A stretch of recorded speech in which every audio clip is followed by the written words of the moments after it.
Good morning students. We have already discussed how organisms get rid of gaseous waste generated during photosynthesis or respiration. Other metabolic activities generate nitrogenous materials which need to be removed. The biological process involved in the removal of these harmful metabolic waste from the body is called excretion.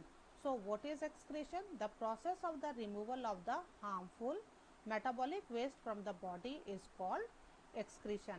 Different organisms use varied strategies to do this.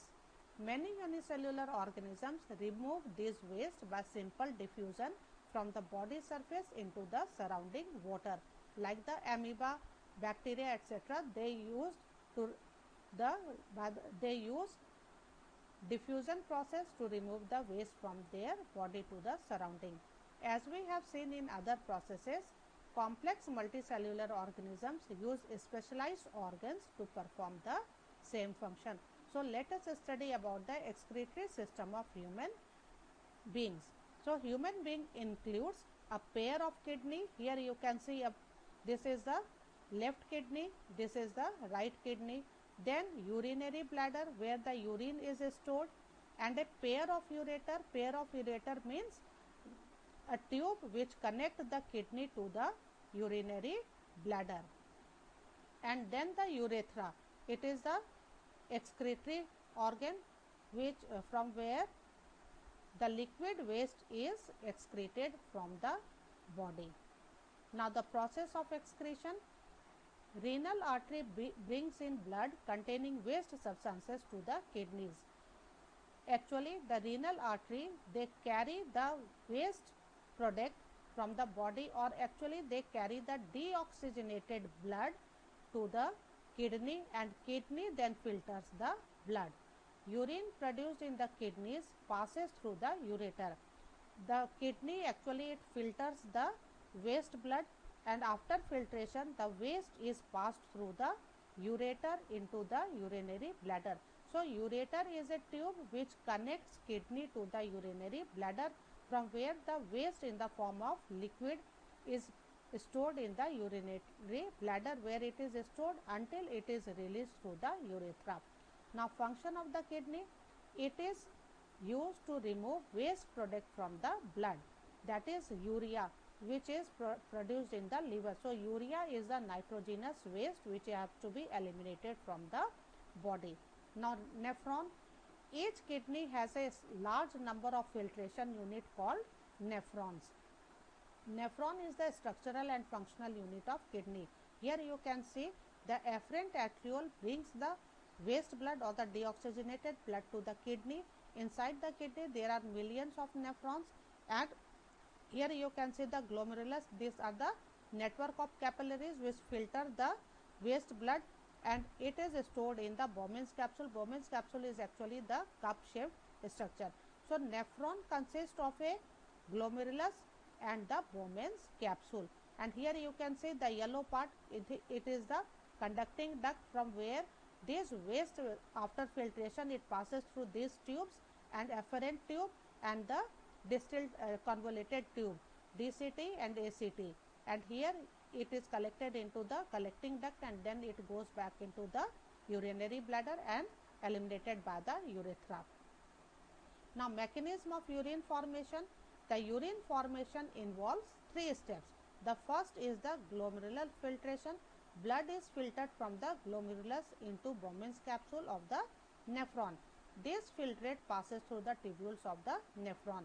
The blood which is filtered into the glomerulus, glomerulus is actually the fine network of capillaries inside the Bowman's capsule. Bowman's capsule is a cup shaped structure of the nephron. So, blood is filtered by the glomerulus in the Bowman's capsule, and this filtrate passes into the tubules of the nephron. Now, tubular reabsorption, when the blood or the filtrate that passes through the tubes, it absorbs the useful substances like the sodium ion and the potassium ion, which is must for the blood pumping and for the heart and for many other metabolic processes. Glucose, amino acid, these are reabsorbed by the tubule and by the capillaries surrounding the nephron into the blood. Now, secretion, urea, This is the nitrogenous waste material. Extra water and salts are secreted into the tubule, which open up into the collecting duct and then into the ureter. Now, the next term is the hemodialysis. Hemodialysis is actually the process of purifying blood by an artificial kidney. It is meant for kidney failure patient. When the kidney fails to work or fails to filter the or fails to excrete the or to remove the waste product from the blood, then hemodialysis process takes place. Now, excretion in plant, this is very simple excretion in plants. Oxygen released during photosynthesis, this is the byproduct of the photosynthesis. Byproduct means waste product of the plant. And water by the transpiration, loss of excess water is known as transpiration. So, water is also the waste product of the plant. Waste may be stored in leaves, bark, etc., which fall off from the plant. So, the bark, dried bark or the old leaves or the yellow leaves, these are also the waste product of the plant. Waste products stored as gums, resins in old xylem. So, gums and resins are also the waste product of the plant. Plants excrete some waste into the soil around them. This is known as the jamaican, which we eat as a vegetable, and it is also the waste product of the plant. Now, recapitulation, what we have already learnt in this chapter, the life processes, you have to note down all the points in your notebook. Movement of various types can be taken as an indication of life. That means if we walk, if we run, we can do some activity, that means we are alive, or movement of the body parts shows that we are alive. The maintenance of life requires processes like nutrition, respiration, transport of the materials within the body, and excretion of waste product. These are the life processes. Various life processes include nutrition, respiration, transport of materials, and excretion. Now, autotrophic nutrition involves the intake of simple inorganic materials. Inorganic materials means carbon dioxide from the atmosphere and water from the soil. These are the various inorganic materials from the environment, and using an external energy source like the sun to synthesize complex high energy organic material, which we call the starch. Now, next point, heterotrophic nutrition involves the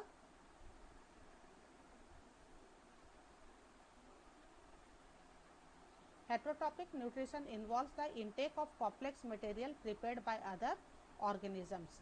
In human beings, the food eaten is broken down by various steps. You have already learnt in the digestive process along the alimentary canal, and the digested food is absorbed in the small intestine to be sent to all cells in the body.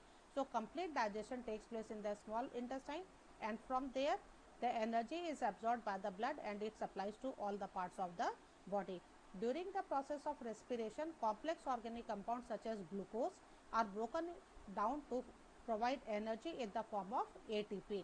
38 molecules of ATP you have already learned in the process of respiration. ATP is used to provide energy for other reactions in the cells. Now, respiration may be aerobic or anaerobic. Anaerobic means in the presence of oxygen, anaerobic means in the absence of oxygen. And aerobic respiration makes more energy available to the organism. That means by the aerobic respiration, more energy is produced as compared to the anaerobic respiration. In human beings, the transport of materials such as oxygen, carbon dioxide, food and excretory product is a function of the circulatory system. In circulatory system, the transport of oxygen, carbon dioxide and food is circulated to all parts or all the cells of the body. The circulatory system consists of heart, blood and the blood vessels. Blood vessels, arteries, veins and capillaries. In highly differentiated plants, transport of water and minerals, food and other materials is a function of the vascular tissue, which consists of xylem and phloem, which we already learnt in class 9. That xylem conducts water and minerals from roots to different parts of the plant, and phloem conducts food to from the leaf to all parts of the plant. In human beings, excretory products in the form of soluble nitrogen compound, nitrogen compounds means urea, are removed by the nephrons in the kidneys. Plants use a variety of techniques to get rid of waste materials. For example, waste material may be stored in the cell vacuoles. Actually, the vacuole, which is the largest cell organelles of the plant cell, here the waste product is stored or as gum and resins and removed in the falling leaves or excreted into the surrounding soil. So, this chapter is over, students. You have to just go through these PPTs which I am sending every day, and after that tomorrow I will give you the questions of this chapter, and on next Monday there will be a MCQ test. Thank you.